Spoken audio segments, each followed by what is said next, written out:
Emperor Threxel Vorn of the Carnathi Ascendancy took New Meridian, humanity's last unconquered city, on the 412th day of his campaign, marching his personal guard through streets abandoned so completely that his boots echoed off empty windows for 3 full kilometers before he understood, standing in the city's central plaza beneath a sky gone quiet and gray, that he had not won a war. He had walked into a trap 11 years in the making, and Earth had simply been waiting, with the patient, terrible calm of a species that had already decided exactly how this moment would end. The campaign had proceeded, in Emperor Vorn's own considered assessment, with textbook efficiency. 41 human cities had fallen across 400 days, each engagement following a pattern his considerable military experience recognized immediately: desperate, fragmented resistance, gradually diminishing coordination, eventual collapse into occupation. Humanity had fought hard, harder than most species the Ascendancy had conquered across 3 centuries of expansion, but they had fought, in the end, like a civilization running out of options, retreating steadily toward a final defensive line that made strategic sense to any competent military mind studying the campaign's overall trajectory. New Meridian, built into the mountainous terrain of what had once been called the Pacific Northwest, represented, by every metric Emperor Vorn's intelligence division had assembled, humanity's final, desperate stronghold, the last major population center still holding out against Carnathi occupation. Its fall, his strategists assured him, would mark the effective conclusion of Earth's organized resistance, the final capitulation of a species that had fought with considerable, admirable ferocity but had, ultimately, run out of cities to defend. He should have found it strange that the city's formidable defensive fortifications, extensively documented by his reconnaissance forces across the preceding months, offered almost no resistance whatsoever when his forces finally arrived. "The defensive grid shows no active resistance," his tactical officer reported, as Carnathi forces advanced through New Meridian's outer perimeter, past defensive emplacements that should have, by every intelligence assessment his division had compiled, produced a battle considerably more costly than the largely unopposed advance actually unfolding. "Power signatures across the entire fortification network remain active, Emperor, but no weapon systems have engaged our approach." "Perhaps they have finally exhausted their capacity to resist," Emperor Vorn said, though something in the eerie, deliberate quiet of the city's outer districts had already begun to unsettle instincts honed across 3 decades of successful conquest. "Continue the advance, cautiously."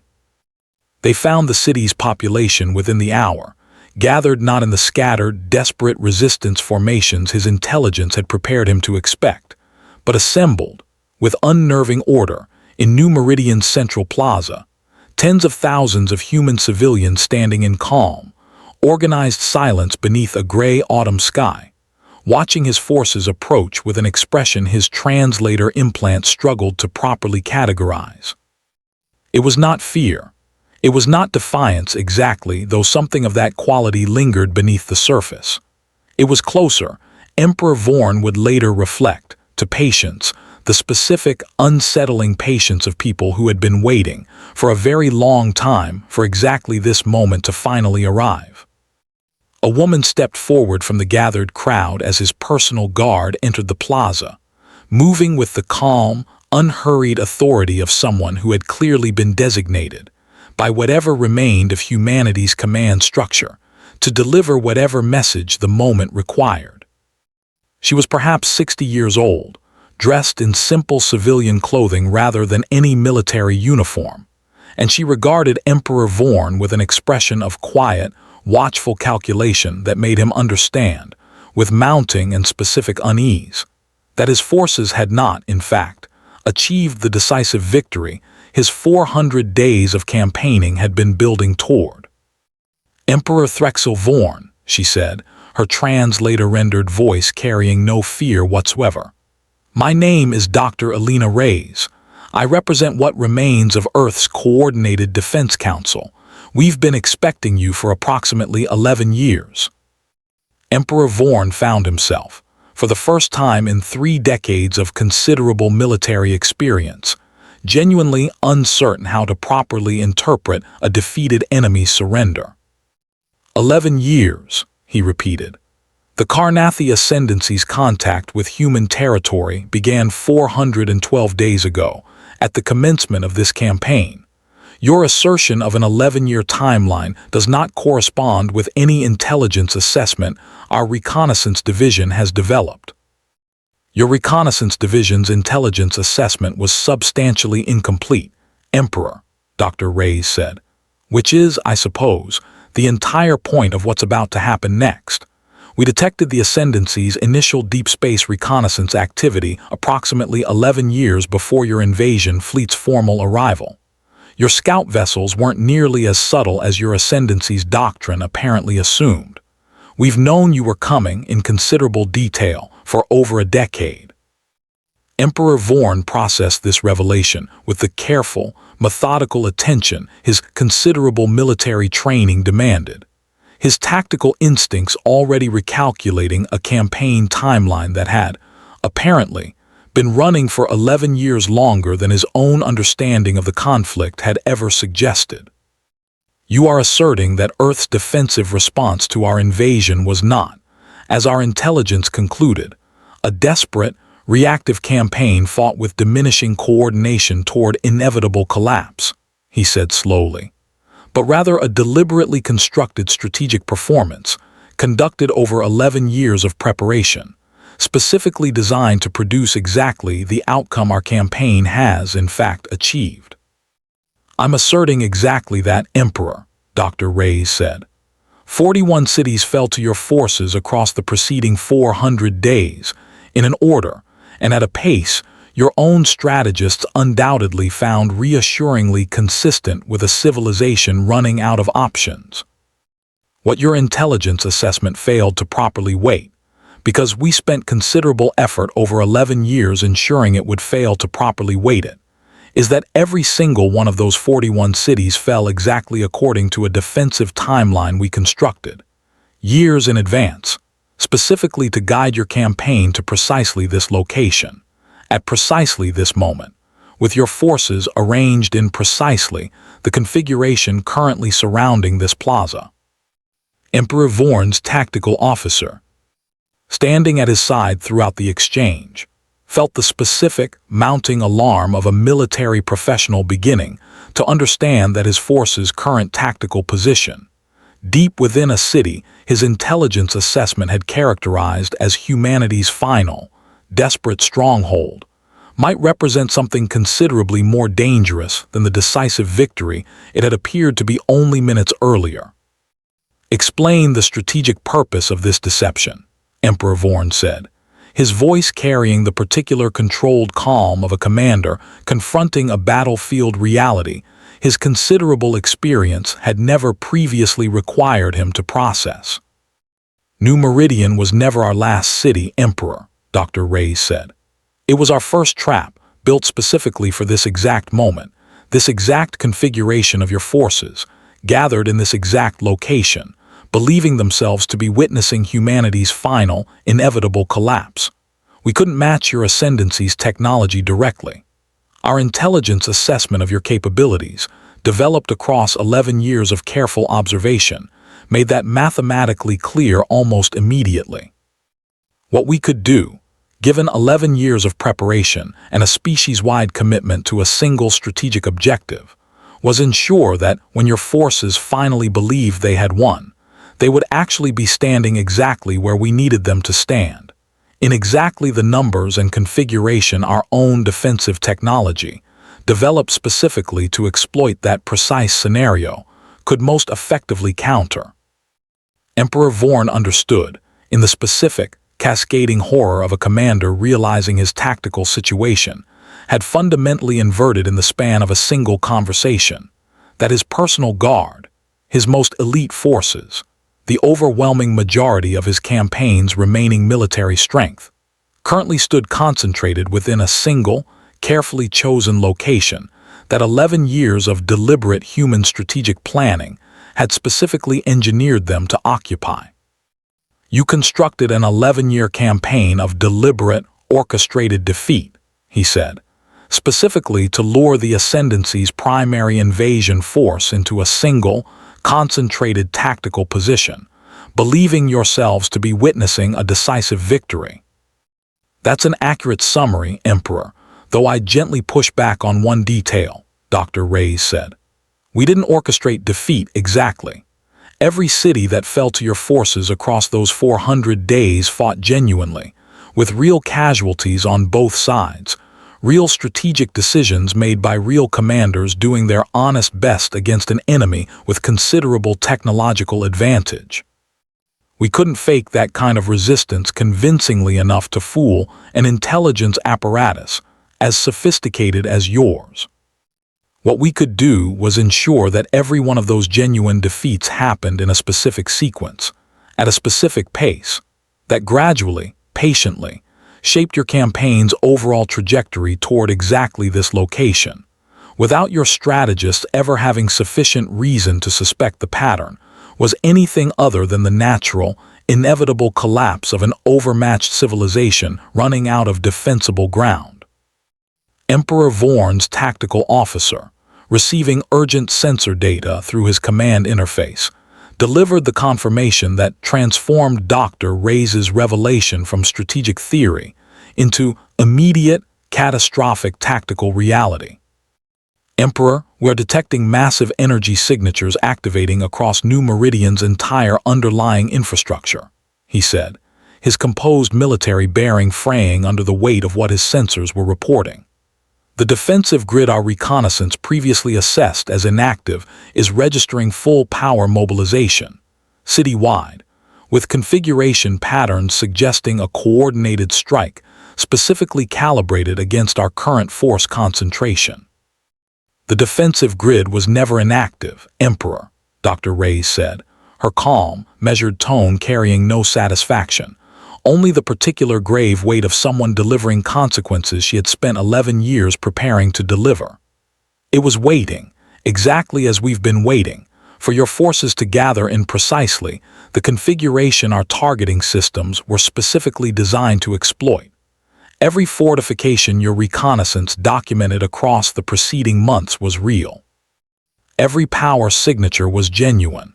We simply chose, very deliberately, not to demonstrate their actual capability until the exact moment your forces achieved maximum concentration within their effective range. Emperor Vorn had commanded conquest campaigns across 3 decades of Ascendancy military service, had faced, across dozens of engagements, every conventional tactical surprise a determined but technologically overmatched adversary could reasonably construct. He had never once encountered a strategic deception of this specific scope, an entire civilization's coordinated, patient willingness to accept 11 years of genuine, costly defeat, city after city, casualty after casualty, specifically to construct a single moment of decisive, overwhelming tactical advantage. You allowed 41 cities to fall, he said, understanding fully, for the first time, the true magnitude of what Dr. Reyes' calm, measured explanation actually represented. You allowed considerable genuine loss of human life, sustained across 400 days of authentic military engagement, specifically to construct the circumstances for this single, decisive strike. We allowed our own civilization to suffer genuine, catastrophic loss, Emperor, because our strategic assessment, developed over 11 years of careful analysis, concluded that conventional resistance against your Ascendancy's technological advantage offered no realistic path to victory, Dr. Reyes said, her voice carrying, for the first time, something that might have been genuine grief beneath its careful diplomatic control. We did not make that decision lightly, and I will not pretend to you that it was made without considerable, ongoing moral cost to everyone involved in making it.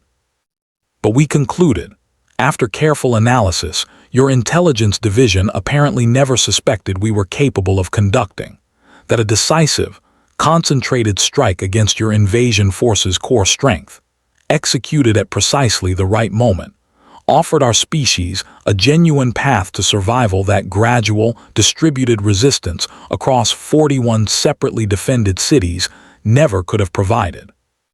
We chose, deliberately and with full knowledge of the cost, to accept 11 years of strategic sacrifice, specifically to construct the conditions for this exact moment.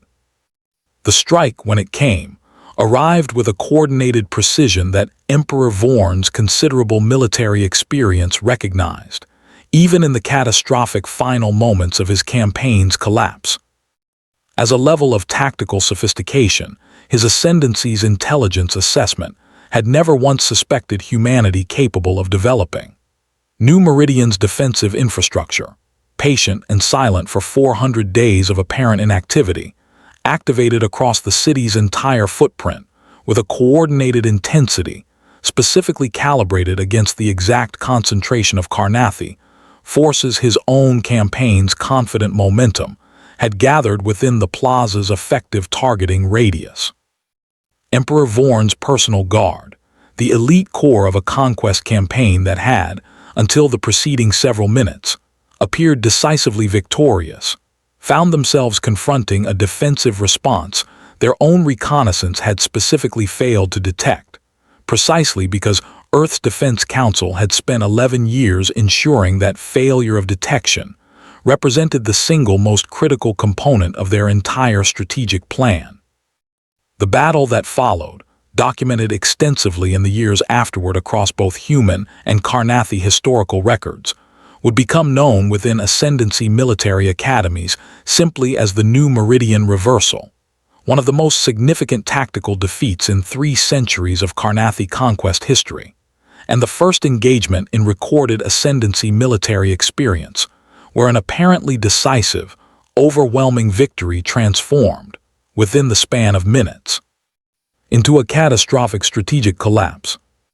Emperor Threxil Vorn survived the engagement, extracted by his surviving forces during a chaotic, costly withdrawal that cost the Ascendancy nearly 60% of the invasion force's total remaining strength, a loss ratio that would generate considerable strategic reassessment within Carnathi High Command regarding the broader viability of continued human conquest. His formal report to Ascendancy leadership, submitted 3 weeks after the engagement's costly conclusion, represented a fundamental reconsideration of assumptions 3 centuries of successful Carnathi conquest doctrine had never previously required him to question. Our campaign against human territory proceeded, across 400 days, according to a strategic trajectory our intelligence division assessed as the natural, inevitable collapse of an overmatched civilization running out of defensible territory, he wrote. This assessment proved catastrophically, deliberately incorrect. Humanity did not experience gradual, reactive defeat across those 41 engagements. They constructed, with a patience and strategic discipline our conquest doctrine has never previously encountered from any target civilization, an 11-year campaign of genuine, costly sacrifice specifically engineered to guide our forces toward a single, concentrated tactical position, calculated with considerable precision to maximize the effectiveness of a defensive capability they deliberately concealed from our reconnaissance for the entirety of the preceding campaign. I do not believe our intelligence failure reflects inadequate reconnaissance methodology by any conventional measure. I believe we encountered a civilization willing to accept genuine, catastrophic short-term loss, sustained across more than a decade of deliberate strategic patience, specifically to construct the conditions for a single, decisive strategic reversal, a willingness our own conquest doctrine, built around the assumption that overwhelming technological advantage would inevitably produce rapid, decisive victory, was never designed to anticipate or effectively counter. Dr. Alina Reyes, addressing New Meridian's surviving population in the days following the battle's conclusion, offered an explanation for the strategy's underlying logic that would become, within human military academies studying the engagement in the decades that followed, one of the most extensively analyzed strategic doctrines in the entire post-contact period. "People keep asking why we were willing to let 41 cities fall," she said, standing before a gathering of survivors whose own communities had, in many cases, been among those cities. "Why we didn't simply concentrate our full defensive capability from the very beginning, rather than accepting 11 years of genuine, painful loss before finally striking back. I understand the question. I've asked it of myself more times than I can count, across 11 years of carrying a decision I knew, from the very first day we made it, would cost real people real, irreplaceable loss. But here's what we understood from the very beginning that I think is worth explaining clearly," she continued. "An enemy with the ascendancy's technological advantage doesn't get decisively beaten by an opponent trying to match their strength directly. We ran that calculation extensively in the earliest years of our preparation, and every model told us the same thing.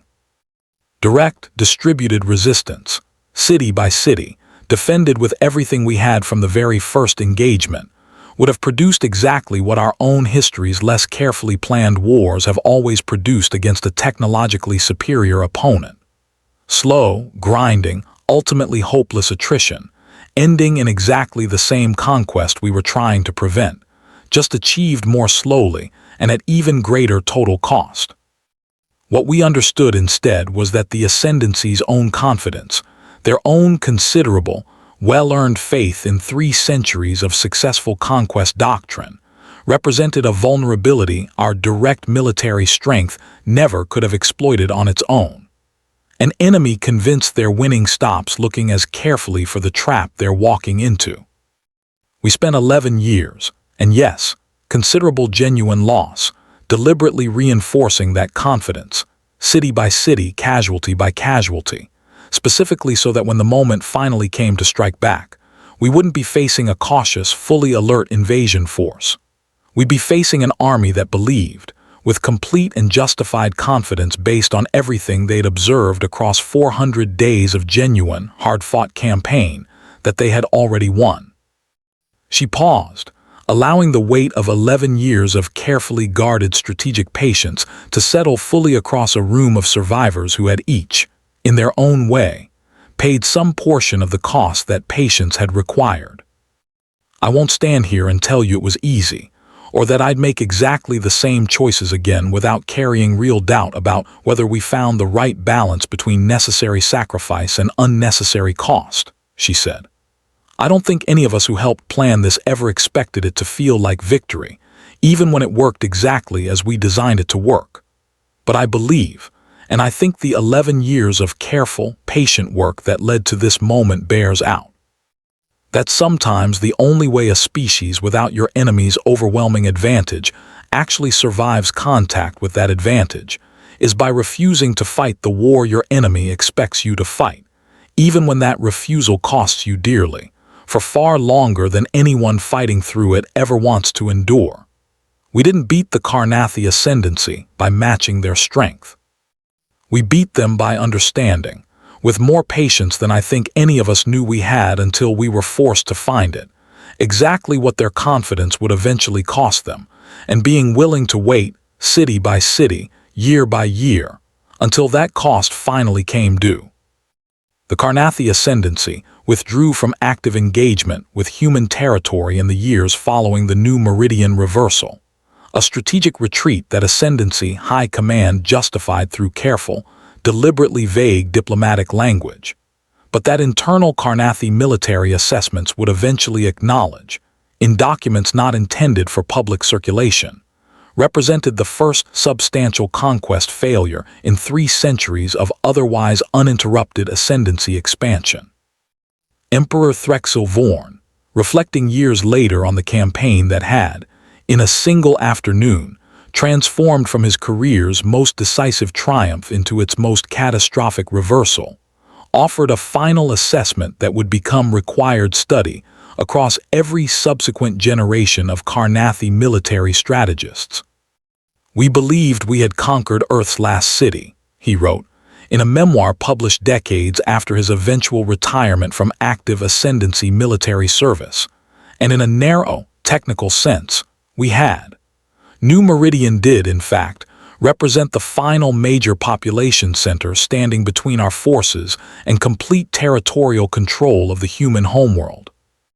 What we failed entirely to understand, across 400 days of campaign and 11 years of patient human strategic preparation, we never once detected, was that Earth had not been fighting to prevent us from reaching that city. They had been fighting, with a patience and strategic discipline our own considerable conquest experience had genuinely never previously encountered, to ensure that when we finally did reach it, we would arrive exactly as we did, confident, concentrated, and utterly unprepared for a species that had decided, 11 years before our forces ever crossed into their system's outer boundary, exactly how this moment needed to end. We had been waiting our entire campaign for the moment we finally took Earth's last city. I understand now, with the particular clarity that only catastrophic defeat can provide, that Earth had been waiting considerably longer than we had, for exactly the same moment, and had spent every one of those 11 years ensuring that, when it finally arrived, the waiting would belong to us far more than it had ever truly belonged to them.